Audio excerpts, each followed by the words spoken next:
Insurance, a legacy of trust, serving Micronesia since 1938. Matson and the Adahi Itano program. Cars Plus, drive home in a brand new 2021 Hyundai Palisade equipped with Guam's only lifetime powertrain limited warranty. Call 477-7807 or visit carsplusguam.com. McDonald's of Guam, I'm loving it, and King's Restaurant, serving your local breakfast, lunch, and dinner favorites for over 45 years.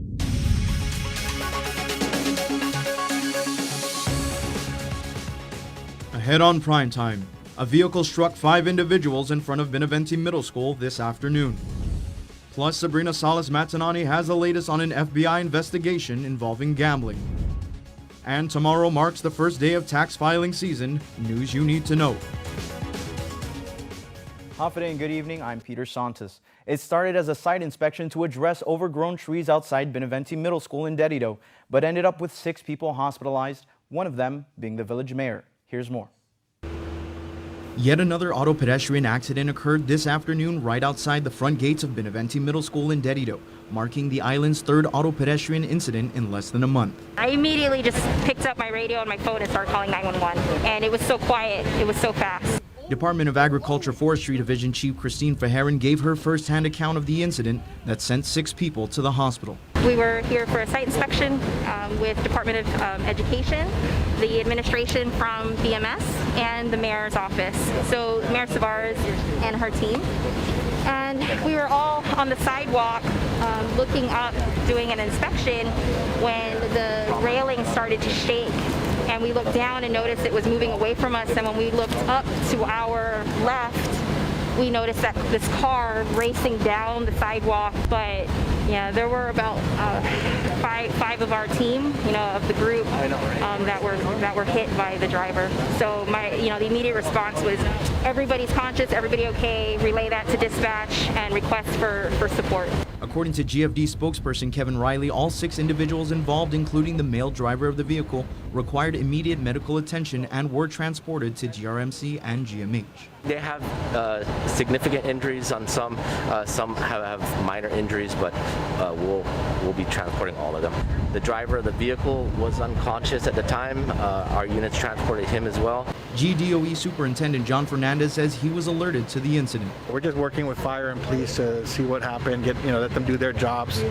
But we're just out here to make sure our folks are okay and get as much of an update as possible on the victims and making sure that we're there to provide some support and make sure that they're okay as well. As of news time, the Guam Police Department continues conducting their investigation to determine the cause of the accident and whether drugs, alcohol, or high speeds played any role in the incident. The head of the Guam International Airport Authority isn't showing any of his cards as an active investigation plays out involving his employees. But as Sabrina Salas-Matanani reports, there are many different other players from different agencies that could be implicated. It's no game what's going on at the Guam International Airport Authority. GIA is aware of all the allegations of employee misconduct, and of course we're investigating these allegations. And throughout our interview with GIAA Executive Manager John Kinata, he held his poker face. There's an ongoing investigation? Yes, ma'am. Local? Can't comment further. Anybody terminated? Yes. How many? Can't comment further, ma'am. Do they wear a badge? Can't comment further. When were they terminated? I can't comment further. When was this complaint made? Like I said, anything to do with this, the allegations and the investigation, I cannot be able to comment. Despite our stack of questions, Kinata wouldn't fold. I have to stick with the statement. The GIAA executive manager may be sticking with this statement, but according to documents obtained through a Freedom of Information request, it lays all the cards on the table. According to the documents, airport Police Officer 1, Jericho Santos, was terminated from the airport. According to the final notice of adverse action, Santos apologized for embarrassing the authority and took full responsibility for his actions. He admitted to being a gambler and did not deny gambling on duty. According to his case file with the Civil Service Commission, Santos was initially introduced to the Poker Bros app by Guam police officer Jesse San Nicolas and then started as a player in an online mobile poker application in one of the Guam Police Department's online poker groups. Santos is then alleged to have started his own poker group called Jack 10. He recruited up to 249 active members, which included airport police officers, security guards, airport firefighters, Guam police officers, Guam firefighters, Guam National Guardsmen, DZSP personnel, Superior Court of Guam marshals, local business owners, civilians, off-island participants and players from all different professions from all over the island and even in the States. According to the documents, Santos admitted that he and his agents made an estimated $120,000 or more in U.S. currency collectively, and that he would receive $5,000 to $6,000 per week. His termination was effective December 31st. He has since filed an appeal with the Civil Service Commission. As for Kanata, he says he'll continue to flush out all those who may have been involved. We are taking appropriate actions where necessary, and it will be dealt with convincingly. Meanwhile, Chief of Police Steve Ignacio confirms he was informed of an ongoing investigation, which has prompted him to conduct an internal affairs investigation involving a single police officer. Ignacio, however, would not confirm if the complaint involved gambling and who informed him of the ongoing investigation. KUAM News has also confirmed that Senator Joanne Brown was alerted through an anonymous tip about the allegations of gambling involving airport police officers during work hours. The anonymous individual reported that 6 officers were involved in this alleged incident, to include a supervisor. The individual was concerned that the officers received a, quote, slap on the hand with a suspension and believed the offense was more serious and should be considered official misconduct while on duty. Senator Brown then reported the information to Senator Amanda Shelton, who has oversight over at the airport. Senator Shelton says she requested a detailed timeline of the alleged incidents and actions taken to address the matter from the airport executive manager. Senator Shelton, in a statement to KUAM today, said, quote, I share the public's concern regarding the matter involving the GIAA Airport Police. I also share the desire to prohibit any improprieties and maintain the integrity of all airport operations, end quote. The oversight chair was scheduled to meet with airport management today and will decide on the next steps moving forward. In district court, both parties agreed to push back Jerry Thomas Guerrero II's trial by a month. The court granted the government's request to continue the defendant's trial to May 4th.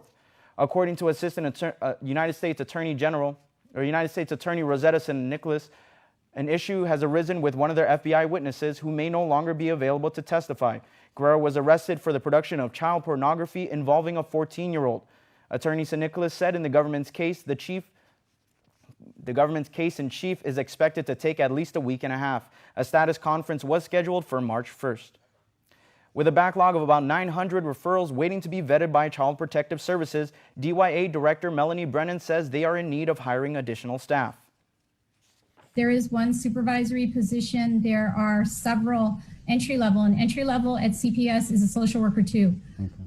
And there are several social worker 3 positions, and there's some administrative assistant positions. She agrees that what happened at CPS is egregious because these are not just numbers, these are children who need help. 2 weeks ago, the governor, through an executive order, moved CPS out of the jurisdiction of public health to the Department of Youth Affairs. According to Brennan, since taking over 2 weeks ago, they have vetted at least 90 cases and have placed 15 children into alternate homes. CPS, in the meantime, is in dire need of foster parents. Please call 475-2653 if you are willing to open your heart and your home. The Guam Visitors Bureau held its annual meeting today, and management said it's still targeting April as the date to restart the tourism industry. GVB has also reached out to both the governor and the congressman to help secure some $20 million in federal funding to help pay for the reopening effort. Nestor Lecanto has more. GVB President Carl Gutierrez said they met with Governor Leon Guerrero this week about their reopening strategy. He says she's on board because she knows tourism is what will drive the recovery of the local economy. In fact, GVB asked her to help find at least $7 million in federal CARES Act funding, but the governor told him she'll look for $20 million. If she can get those restrictions lifted, and for us to be able to get an agreement with the federal government to spend those CARES money in a foreign country without limitation, because that's where the problem lies. But we didn't stop there. I sent out a message to our delegate, Mike St. Nicholas, a couple of days ago, and I said, why don't you be a hero and see if you can get us $20 million. He says St. Nicholas responded saying he'll try to fast-track a bill to provide supplemental funding for state and territorial visitors bureaus to support tourism recovery. It would cover the difference between their revenues in fiscal year 2019 pre-pandemic and fiscal year 2020. Meanwhile, GVB Vice President Jerry Perez reported on the latest industry-wide projections. The consensus is that international arrivals are not expected to exceed 60% of pre-COVID totals even by 2023. I think this is the figure that they're forecasting in the aggregate for Asia. But I think if we are focused on our key markets and drive that market, we can probably beat that. But no promises. Perez said April remains the target date for the reopening of tourism here. GVB is planning a call to action campaign called Get Up and Move to prepare the industry and the island for the return of visitors. For Guam's News Network, I'm Nestor Lecanto. Also today, Milton Morinaga of PHR Ken Micronesia was elected as the new chairman, Paul Shimizu of Ambrose Inc. as vice chair, Steve Gatewood of SGC as secretary, and Sam Shinohara of United Airlines as treasurer. The Guam National Guard issues an apology to the hundreds of people that had to wait several hours at their vaccination clinic at the UOG Calvo Fieldhouse on Tuesday. Public Affairs Officer Mark Scott. There was a miscue, right, from those who got their call from Public Health that today is their day for their dose 2 to come in at 1 o'clock. Now, the script from Public Health says from 1 to 7, but whatever the case may be, Chris, we're moving forward from that and we're improving. According to Scott, the notification process will change as the National Guard will be creating a call center in conjunction with the UOG's Global Learning and Engagement Office and AmeriCorps volunteers. Scott says they will be notifying individuals when they are due for their second dose and urging them to register and book an appointment online.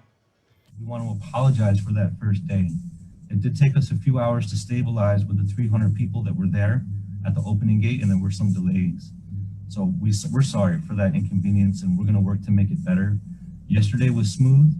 We did 1,352 people yesterday with no turndowns. No one got turned away for their dose 2. The National Guard is hosting the vaccination clinic at the UOG Calvo Fieldhouse through this Saturday. The hours are from 1 to 7 p.m. Priority is being given to those who are due for their second doses. Appointments must be scheduled online. Additionally, up to 50 walk-ins are being accepted, however, for those who meet the eligibility criteria to receive the first dose, but they are only administering the Moderna vaccine. The CDC has updated its quarantine recommendations for those who have been fully vaccinated. According to the new guidelines, fully vaccinated persons who meet the criteria will no longer be required to quarantine following an exposure to someone with COVID-19. This doesn't necessarily mean this applies to Guam. According to Public Health Chief Medical Officer Dr. Felix Cabrera, the quarantine requirements and protocols remain status quo as they review this very new recommendation and how it would translate locally. Currently, all arrivals into Guam, unless they receive an exemption from Public Health, must do 14 days quarantine in the government of Guam's quarantine facility in Tumon. Travelers do have the ability to test out on day 6. If you receive a negative test result, you will be released on day 7 to home quarantine for the remaining 7 days.